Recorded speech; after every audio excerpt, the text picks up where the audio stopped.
Hey guys, প্ৰথমে আপোনাক welcome কৰিছো জব এলাইডেছ কি ইউটিউব চেনেলত আৰু মই আজি এইটো ভিডিঅ'ত আলোচনা কৰিম ইণ্ডিয়াছ ৰেলৱেজৰ পৰা ৰিকুৱাৰমেণ্টৰ কাৰণে নটিফিকেশ্যন আহিছে আৰু তাৰ কমপ্লিট ডিটেইলছ মই আপোনাক এইটো ভিডিঅ'ত চিষ্টেমেটিক প্ৰভাইড কৰিম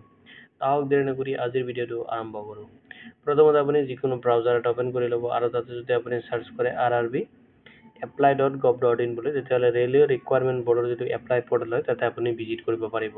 এতিয়া চাওক যিটো নটিফিকেশ্যন আহিছে তাৰ কমপ্লিট ডিটেইলছ মই আপোনাক চিষ্টেমেটিক এতিয়া প্ৰভাইড কৰিম তাহক দেৰি নকৰি আমি অফিচিয়েল যিটো নটিফিকেশ্যন আহিছে তাৰে বেছিক ডিটেইলছখিনি চেক কৰি লওঁ এতিয়া চাওক ৰেলৱে ৰিকুৱাৰমেণ্ট বৰ্ডৰ পৰা আহিছে ৰিকুৱাৰমেণ্টখিনি যিটো নটিফিকেশ্যন আহিছে আৰু য'ত আপুনি এপ্লাই কৰিব পাৰিব টেকনিচিয়ান গ্ৰেড 1 and 3 লেভেলৰ কাৰণে এইটো আপোনাৰ কাৰণে গোল্ডেন এটা অপৰচুনিটি হ'ব যদি আপুনি ক্লাছ 10 বা ITI বা ডিপ্ল'মা বা আপুনি যদি বেচেলাৰ ডিগ্ৰীটো আপুনি BHC মানে সায়েন্স ষ্ট্ৰীমৰ পৰা আপুনি কমপ্লিট কৰিছে তেতিয়াহ'লে এইটো ভিডিঅ' আপোনাৰ কাৰণে আৰু ভিডিঅ'টো আপুনি কমপ্লিট চাই ল'ব কাৰণ এতে আপুনি এপ্লাই কৰিব পাৰিব 6180 পোষ্টৰ কাৰণে এটা চাওক যিখিনি ডিটেইলছ আছে তাৰ ডিটেইলছখিনি মই চিষ্টেমেটিক আপোনাক প্ৰভাইড কৰিম এইটো ভিডিঅ'ত আপুনি চেক কৰিব পাৰিব যেটো মই আপোনাক প্ৰভাইড কৰিম ভেকেন্সি ডিটেইলছখিনি আপুনি চেক কৰিব পাৰিব ইম্পৰ্টেন্স লিংকখিনি কেতিয়াৰ পৰা এপ্লাই ষ্টাৰ্ট হ'ব কেতিয়ালৈকে লাষ্ট আপুনি এপ্লাই কৰিব পাৰিব লগতে আপোনাৰ এলিজিবিলিটি ক্ৰাইটেৰিয়া কি এলিজিবিলিটি ক্ৰাইটেৰিয়া লাগিব আপুনি এইটো ভেকেন্সিত এপ্লাই কৰোঁতে সেইখিনি ডিটেইলছ আপোনাক প্ৰভাইড কৰিম নেক্সট চাওক এপ্লিকেশ্যন ফি আপুনি এপ্লাই কৰোঁতে কিমানখিনি এপ্লিকেশ্যন ফি আপুনি পে'মেণ্ট কৰিব লাগিব সেইখিনি ডিটেইলছ মই আপোনাক ইয়াতে প্ৰভাইড কৰিম নেক্সট আপোনাৰ পোষ্টখিনি চিলেকশ্যন প্ৰচেছ কেনেকুৱা হ'ব সেইখিনি ডিটেইলছ আপোনাক প্ৰভাইড কৰিম এইটো পোষ্টত আপুনি চেলাৰী কিমান ৰিচিভ কৰিব সেইখিনি ডিটেইলছো প্ৰভাইড কৰিম কেনেকৈ আপুনি এপ্লাই কৰিব এপ্লাই প্ৰচেছখিনি মই আপোনাক এইটো ভিডিঅ'ত বেছিক প্ৰভাইড কৰিম এণ্ড ইম্পৰ্টেন্স লিংকখিনি আপোনাক মই এইটো ভিডিঅ'ত প্ৰভাইড কৰিম তো যদি আপুনি ইণ্টাৰেষ্টেড হয় এইখিনি ডিটেইলছ মই আপোনাক এইটো ভিডিঅ'ত প্ৰভাইড কৰিম আপুনি চিষ্টেমেটিক গোটেইখিনি ইনফৰমেশ্যন চেক কৰিব পাৰিব এতিয়া চাই লওক যিটো প্ৰথমতে ভেকেন্সি ডিটেইলছখিনি আপুনি চেক কৰিব পাৰিব য'ত আপোনাৰ ভেকেন্সি আছে টেকনিচিয়ান গ্ৰেড 1 লেভেলৰ কাৰণে য'ত আপোনাৰ টোটেল ভেকেন্সি আছে 180 ভেকেন্সিৰ কাৰণে আপুনি এপ্লাই কৰিব পাৰিব নেক্সট যেটা আপোনাৰ পোষ্ট আছে টেকনিচিয়ান গ্ৰেড 3 কাৰণে 3 লেভেলৰ কাৰণে হ'ব য'ত আপোনাৰ টোটেল ভেকেন্সি আছে 6000 আৰু এটা আপুনি টোটেল এপ্লাই কৰিব পাৰিব 6100 পোষ্টৰ কাৰণে আহিছে ৰিকুৱাৰমেণ্টখিনি আৰু পোষ্টখিনি তেতিয়া চাই লওক যিটো ইম্পৰ্টেন্স ডেটখিনি দি আছে তো আপুনি ইম্পৰ্টেন্ট ডেটছখিনি চেক কৰিব লাগিব কাৰণ কেতিয়াৰ পৰা এপ্লাই ষ্টাৰ্ট হ'ব কেতিয়ালৈকে আপুনি এপ্লাই কৰিব পাৰিব সেইখিনি ডিটেইলছ আপুনি চেক কৰিব লাগিব এইটো অফিচিয়েল নটিফিকেশ্যন হয় ৰিলিজ হৈছে আপোনাৰ জুন 16/2025 ৰিলিজ হৈছে অফিচিয়েল নটিফিকেশ্যনটো আৰু আপোনাৰ যেটা চাই লওক এপ্লিকেশ্যন ষ্টাৰ্ট ডেটটো দিয়া আছে আপুনি অনলাইনত এপ্লাইখিনি কৰিব পাৰিব যিটো ডেট দিয়া আছে জুন 28 2025 পৰা আপুনি এপ্লিকেশ্যনটো সাবমিট কৰিব পাৰিব আৰু এপ্লাইৰ যিটো লাষ্ট ডেট দিয়া আছে জুলাই 28 2025 লৈকে আপুনি আপোনাৰ এপ্লিকেশ্যনটো লাষ্ট সাবমিট কৰিব পাৰিব এটা চাই লওক ভেকেন্সিখিনিত আপোনাৰ যিটো সিলেকশ্যন প্ৰসেস আছে তাতে আপোনাৰ প্ৰথমতে কম্পিউটাৰ বেছ টেষ্ট দিব লাগিব য'ত আপোনাৰ এতিয়ালৈকে ডেটটো এতিয়ালৈকে ফিক্স কৰা নাই কেতিয়াৰ পৰা ষ্টাৰ্ট হ'ব এক্সাম ডেটটো আহিলে মই আপোনাক নটিফিকেশ্যন জনাই দিম বা এইটো ভিডিঅ'ৰ কমেণ্ট ছেকশ্যন যিটো ডিছক্ৰিপশ্যন আছে তাতে মই আপডেট কৰি দিম আপুনি তাৰ পৰা চেক কৰিব পাৰিব এতিয়া চাওক ভেকেন্সিখিনিত এপ্লাই কৰোঁতে আপুনি ফ'ল' কৰিব লাগিব এলিজিবিলিটি ক্ৰাইটেৰিয়াখিনি যদি আপুনি টেকনিচিয়ান গ্ৰেড 1 পোষ্টৰ কাৰণে এপ্লাই কৰে তেতিয়াহ'লে আপোনাৰ কোৱালিফিকেশ্যন বিচাৰিছে যদি আপুনি BHC ইন ফিজিক্সত কমপ্লিট কৰিছে বা ইলেক্ট্ৰনিক বা CS বা IT কোৰ্চ আপুনি কৰিছে তেতিয়াহ'লে পোষ্টখিনিৰ কাৰণে এলিজিবল হ'ব আপুনি লগতে দিয়া আছে চাওক অৰ দিয়া আছে যদি আপুনি ডিপ্ল'মা বা ডিগ্ৰী যদি কৰিছে ইঞ্জিনিয়াৰিং ডিচিপ্লিন বা ৰিলেটেড ফিল্ডৰ পৰা তেতিয়াহ'লে আপুনি পোষ্টখিনিৰ কাৰণে এলিজিবল হ'ব এণ্ড আপুনি এপ্লাই কৰিব পাৰিব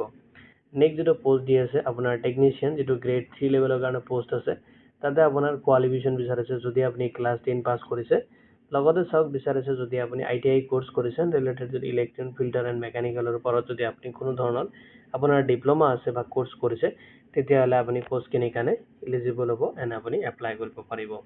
নেক্সট চাওক যিটো এলিজিবিলিটি ক্ৰাইটেৰিয়া দিয়া আছে যিটো আপোনাৰ এজ লিমিট হয় আপুনি চেক কৰিব লাগিব আৰু এইটো আপুনি কেলকুলেশ্যন কৰিব লাগিব 1 জুলাই 2025 ডেট হিচাপত যদি আপুনি গ্ৰেড 1 যেটো পোষ্ট আছে টেকনিচিয়ানৰ কাৰণে তাৰ কাৰণে এপ্লাই কৰে তেতিয়াহ'লে আপোনাৰ মিনিমাম এজ বিচাৰিছে 18 ইয়াৰ্ছ আৰু মেক্সিমাম আপুনি এপ্লাই কৰিব পাৰিব 33 ইয়াৰ্ছ লৈ কিনে যদি আপুনি গ্ৰেড 3 যেটো টেকনিচিয়ানৰ পোষ্ট আছে তাতে এপ্লাই কৰে তেতিয়াহ'লে আপোনাৰ মিনিমাম এজ বিচাৰিছে 18 ইয়াৰ্ছ আৰু মেক্সিমাম আপুনি এপ্লাই কৰিব পাৰিব 30 ইয়াৰ্ছ লৈ কিনে এজ ৰিলেক্সেশ্যনখিনি এপ্লিকেবল হ'ব যেটো ৰিজাৰ্ভেশ্যন কেটেগৰী আছে সেইটো হিচাপত এজ পাৰ দা গভৰ্ণমেণ্ট যেটো ৰুলছ আছে সেইটো হিচাপত আপোনাৰ এজ ৰিলেক্সেশ্যনখিনি এপ্লিকেবল হ'ব এইটো পোষ্টত এপ্লাই কৰোঁতে আপুনি এপ্লিকেশ্যন ফি পে'মেণ্ট কৰিব লাগিব আৰু এপ্লিকেশ্যন ফিখিনি আপোনাৰ কেটেগৰী ৱাইজ ডিভাইড কৰি দি আছে যদি আপুনি SC ST বা ফিমেল বা EWS ক্যান্ডিডেট হয় বা PWBD ক্যান্ডিডেট বা OBC ক্যান্ডিডেট হয় তেতিয়াহ'লে আপুনি পেমেন্ট কৰিব লাগিব 250 আৰু এই পেমেন্টখিনি আপোনাৰ ৰিফান্ডেবল হ'ব ঠিক আছে পেমেন্টখিনি আপুনি ৰিফান্ডেবল পাব যদি আপুনি আনৰিজাৰ্ভ ক্যাটেগৰী মানে জেনাৰেল ক্যাটেগৰী হয় তেতিয়াহ'লে আপুনি পেমেন্ট কৰিব লাগিব 500 যেটো আপোনাৰ ৰিফান্ডেবল হ'ব 400 rupees আপুনি এটা ৰিফান্ডেবল পাব এইটো পোষ্টৰ কাৰণে এটা চাওক যেটো সিলেকশন প্ৰসেস হয় পোষ্টখিনিত আপুনি এপ্লাই যেতিয়া কৰিব আৰু ভ্যাকেন্সিখিনি যেতিয়া আপোনাৰ সিলেকশন প্ৰসেসৰ এটা সিস্টেম আছে সেইখিনি আপুনি চেক কৰিব লাগিব য'ত প্ৰথমতে আপোনাৰ কম্পিউটাৰ বেস টেষ্ট এটা আপুনি এটেম্প কৰিব লাগিব যেটো আপোনাৰ সিলেকশন প্ৰসেসৰ ফাৰ্স্ট স্টেপ হয় আৰু যেতিয়া আপুনি কম্পিউটাৰ বেস টেষ্টটো কোৱালিফাইড কৰিব তাৰ পিছত আপোনাৰ ডকুমেন্টস ভেৰিফিকেশনৰ কাৰণে আপোনাক মাতা হ'ব আৰু আপোনাৰ ডকুমেন্টসটো ভেৰিফিকেশন হ'ব নেক্সট আপোনাৰ মেডিকেল যেটো টেষ্ট হয় মেডিকেল টেষ্টটো হ'ব আৰু মেডিকেল টেষ্টটো হোৱাৰ পিছত আপোনাৰ যেটো সিলেকশন প্ৰসেস হয় সেইখিনি কমপ্লিট কৰা হ'ব এতিয়া আপুনি চেক কৰিব পাৰিব আপুনি ভ্যাকেন্সিখিনি স্যালাৰি কিমান ৰিসিভ কৰিব স্যালাৰি ডিটেইলছখিনি আপুনি চেক কৰিব পাৰিব এতিয়া চাওক এইটো ভ্যাকেন্সিত আপুনি স্যালাৰি কিমান ৰিসিভ কৰিব সেইখিনি ডিটেইলছ মই আপোনাক প্ৰভাইড কৰি আছো এটা চাওক প্ৰথম যেটো পোষ্ট আছে আপোনাৰ যদি আপুনি টেকনিশিয়ান যেটো গ্ৰেড 1 ৰ কাৰণে পোষ্ট আছে তাতে যদি আপুনি এপ্লাই কৰে যেটো স্যালাৰি পে লেভেল হয় আপুনি 5 হ'ব আপোনাৰ পে লেভেলটো আৰু তাতে আপোনাৰ বেসিক পে আপুনি ৰিসিভ কৰিব 29200 যেটো আপুনি পাৰ মান্থ ৰিসিভ কৰিব নেক্সট যেটো পোষ্ট আছে টেকনিশিয়ান যেটো গ্ৰেড 3 কাৰণে আছে যেটো আপোনাৰ পে লেভেলটো 2 দি আছে আৰু আপুনি তাতে স্যালাৰি ৰিসিভ কৰিব যেটো বেসিক পে দি আছে 19900 আপুনি ৰিসিভ কৰিব যেটো এটো পাৰ মান্থ হ'ব এটা চালক পোষ্টখিনি যেতিয়া আছে পোষ্টখিনিত আপুনি এপ্লাই কেনে কৰিব হাউ টু এপ্লাই প্ৰসেসখিনি আপুনি বেসিক এটা চেক কৰিব পাৰিব প্ৰথমতে চাওক যেটা আপুনি ভিজিট কৰিব লাগিব পৰ্টেলত rrbapply.gov.in বুলি দিয়া আছে তাতে আপুনি ভিজিট কৰিব লাগিব আৰু এটো পৰ্টেলৰ লিংক মই আপোনাক এই ভিডিওৰ ডেসক্ৰিপচনত প্ৰভাইড কৰি দিম তাতে আপুনি প্ৰথমতে ভিজিট কৰিব লাগিব যদি আপুনি পোষ্টখিনি কাৰণে ইন্টাৰেস্টেড হয় এন্ড আপুনি এপ্লাই কৰিব খুজি আছে আৰু তাতে আপুনি সিলেক্ট কৰিব লাগিব যেটো এপ্ৰোপ্ৰিয়েট যেটো আৰআৰবি যেটো ৰিজনাল আছে মানে ৰেলৱে ৰিকুৱাৰমেন্ট বৰ্ডৰ যেটো ৰিজন আছে এটা আপুনি সিলেক্ট কৰিব লাগিব তাৰপৰা সিলেক্ট কৰি কিনে প্ৰথমতে আপুনি তাতে এটা ৰেজিষ্টাৰ কৰিব লাগিব যেটো আপুনি এটা একাউন্ট ক্ৰিয়েট কৰিব লাগিব য'ত আপোনাৰ কিছুমান basic details and valid mobile number and email ID আপুনি তাতে ইউজ কৰিব লাগিব তাৰ পিছত আপুনি লগইন কৰিব লাগিব এন্ড ফাইন্ড আউট কৰি কিনে আপোনাৰ যেটো লেটেষ্ট ৰিকুৱাৰমেন্ট আছে সেইটো সিলেক্ট কৰি কিনে আপোনাৰ এপ্লিকেশন ফৰ্মটো আপুনি ফিল আপ কৰিব লাগিব আপলোড কৰিব লাগিব ৰিকুৱাৰমেন্ট ডকুমেন্টছখিনি আপুনি তাতে আপলোড কৰিব নেক্সট আপোনাৰ যেটো ক্যাটেগৰী আছে পেমেন্ট দি আছে পেমেন্টখিনি আপুনি কমপ্লিট কৰিব লাগিব আৰু আপোনাৰ এপ্লিকেশন ফৰ্মটো সাবমিট কৰিব লাগিব যেটো ক্যাটেগৰী ওয়াইজ এপ্লিকেশন ফি দি আছে যদি আপোনাৰ পেমেন্ট কৰিব আছে পেমেন্টখিনি কৰিব যেটো মোড আপুনি অনলাইনত কৰিব লাগিব যত আপুনি ইউজ কৰিব পাৰিব debit card credit card net banking through আপোনাৰ পেমেন্টখিনি আপুনি কমপ্লিট কৰিব পাৰিব আৰু পেমেন্ট কৰাৰ পিছত আপোনাৰ যেটো এপ্লিকেশন একনলেজমেন্ট ৰিসিপ্ট লগতে আপোনাৰ পেমেন্ট ৰিসিপ্টটো আপুনি প্ৰিন্ট আউট ৰাখিব এটা চাইলক ইম্পৰ্টেন্স লিংকখিনি